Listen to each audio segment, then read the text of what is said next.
السلام عليكم ورحمة الله وبركاته أعزائي المشتركين معانا في قناة الدكتور. النهاردة إن شاء الله حبيت أكلمكم عن حاجة بتحصل برضو في كل البيوت المصرية أو في معظم البيوت، مش هنقول كل البيوت، خصوصا في الأرياف والمدن اللي هي الثقافة بتاعت أهلها قليلة شوية.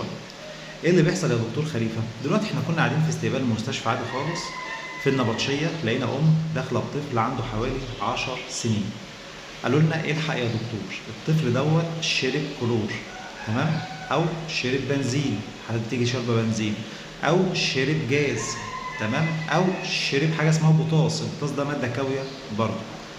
اللي احنا نوصل له الموضوع ده كله ان دي كلها مواد كاويه. اول حاجه بنسال الام او بنسال اللي جاي معاهم هو شرب كميه قد ايه. يعني شرب كميه كبيره، شرب كميه صغيره، ربع كوبايه، نص كوبايه، كوبايه، تمام. تاني حاجه هنقول للام ما تخليش الطفل ده يرجع، هنسالها هو رجع ولا ما رجعش. ليه ما نخلوش يرجع؟ لان الحاجات اللي احنا قلنا عليها دي كلها دي عباره عن مواد كاويه. فالماده الكاويه ديت لما تيجي ترجعها او تخلي الطفل يرجعها تاني تبدا تحرق في المريء مره تانيه. يبقى انت كده بدل ما ضريت الطفل مره، لا ضريته مرتين. يبقى تاني ما نخليش الطفل ده يرجع، لان في اعتقاد خاطئ لدى المصريين ان لو الطفل شرب بنزين، شرب كلور، شرب بوتاص، نخليه يرجع. لا طبعا، الترجيع دي حاجه مستحيله. الترجيع دي بنعمله في حاجات تانية او في حالات تانية وهنقول لكم عليها بعد كده ان شاء الله. يعني عندنا دلوقتي اهم حاجه ما نخليش الطفل ده يرجع، تمام. في حاجه تانية بالفلاحي كده، بنخلي الطفل يجيب لبن ساقع ولا حاجه ويشرب اللبن، يبدا يعادل الحموضه اللي طالعه من الماده الكاويه دي. تالت حاجه بنبدا نفحص الطفل، نشوف فيه حروق في بقه ولا لا، نشم بقه اصلا نشوف شرب الحاجه دي ولا لا، ويبقى ليها ريحه مميزه كده وريحه معينه.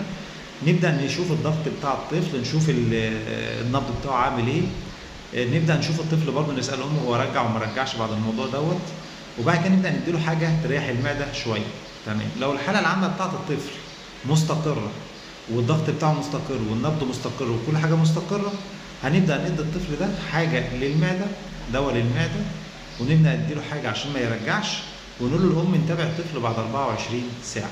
طب افرض لا قدر الله الحاله العامه بتاعت الطفل ديت كانت وحشه او الطفل شرب كميه كبيره، هنبدا نحول الطفل ده لمركز سموم اللي هو قريب مننا او عنايه اطفال قريبه مننا، وبيبدا ياخد علاجات معينه عشان المعده وعشان الحرق دوت. وممكن يحتاج لا قدر الله لو حصل الحرق ده بيبقى زياده شويه، بيبدا يحصل تشوهات في المريء والبلع بيبقى صعب لانه بيأثر على العضلات، ويبدا الطفل ده يحتاج منظار.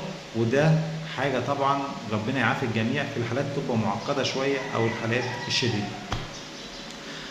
يبقى احنا اهم حاجه نبدا نوصل لها في الموضوع ده كله ان الطفل لو شرب اي ماده كيميائيه او ماده كاويه بلاش بلاش بلاش نخلي الطفل يرجع. ودي كانت معلومه سريعه حبيت اقولها لكم النهارده مع الدكتور خليفه مختار خليفه، اخصائي الكبد والجهاز الهضمي والحميات. والسلام عليكم ورحمه الله وبركاته.